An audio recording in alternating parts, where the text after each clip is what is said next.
The White House says Trump's big, beautiful bill could lead to 3 or even 4% economic growth in the second half of this year.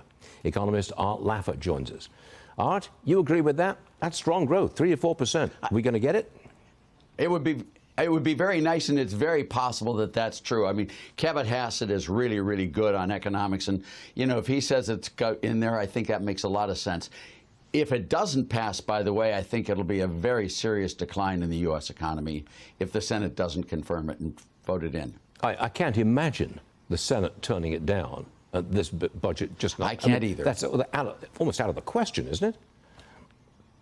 I don't know. I mean, I would have thought so many times, but I think it is out of the question. I think they're going to concede to some of the wishes of Rand Paul and Johnson and some of the others. But it's always a worry until it's passed and signed, to be honest. It's just it's such a serious item, Stuart, that we really have to make sure we get that bill passed. But if we get it, it's 3 to 4% growth second half of the year. That's the good news here. It could well be. Yeah, yes, and you know, it will lead to much more long-term growth as well, Stuart. Yeah. I mean, this isn't just a couple of quarters bill. This is a long-term process of keeping those tax rates much lower, increasing output, employment, and production. And tax revenues, by the way, their estimates on the cost of this bill are ridiculously low. If this bill passes, the revenues will be far better than they say. You instigated Reagan's tax cuts, as I recall, way back when. And if I'm not mistaken, by the time those tax cuts were implemented, revenue to the government within a couple of years had doubled. Is that accurate?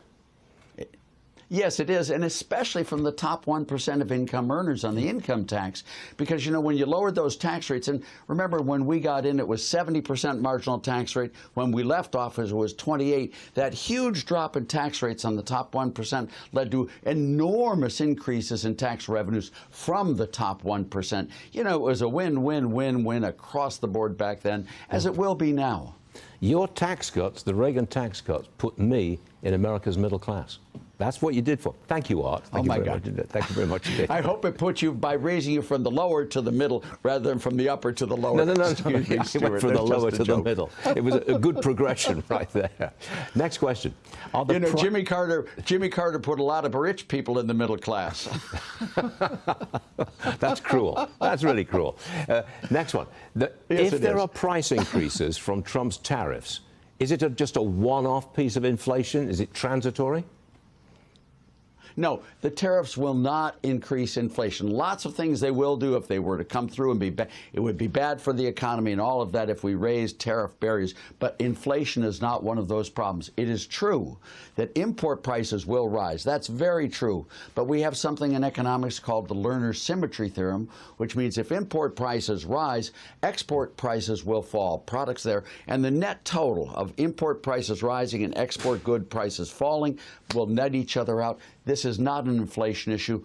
And the Smoot-Hawley tariff prices fell after that. Likewise with the Nixon tariffs there, or the 10% surcharge, all of them led to a little bit lower inflation, not higher inflation. These people who say it's inflationary are just plain wrong. We're told this morning that just in the month of May, the Treasury took in $22 billion in revenue from tariffs. That sounds like a win to me for Trump. Sounds like it's extra government revenue. What's your judgment?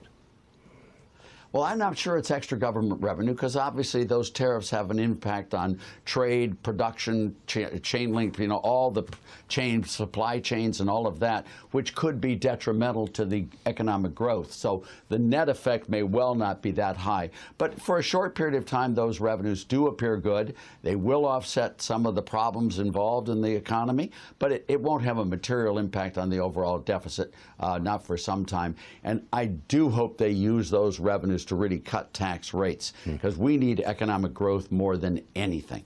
I'll close it, Art, by saying thank you again for the Reagan tax cuts, which helped me enormously all those years ago. See you again soon, Art. Stuart, I'm very glad you're there. Thank you. Thank you.